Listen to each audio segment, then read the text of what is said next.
اولاد کی نعمت سے جو محروم افراد ہیں ان کے لیے بھی یہ سورہ بہت اہمیت کا حامل ہے.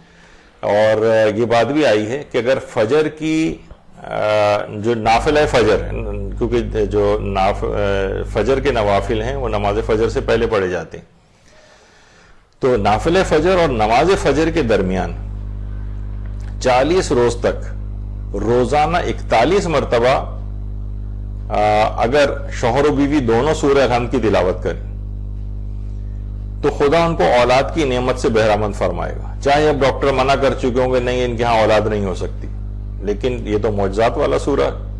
یعنی 41 مرتبہ سورہ الحمد کی اگر یہ لوگ تلاوت کریں، نافلہ فجر بھی پڑھیں اور نماز فجر بھی پڑھیں اور اس کے درمیان میں 41 روز تک سورہ الحمد کی تلاوت کریں، خدا انشاءاللہ ان کو اولاد کی نعمت سے بہرامند فرمائے گا.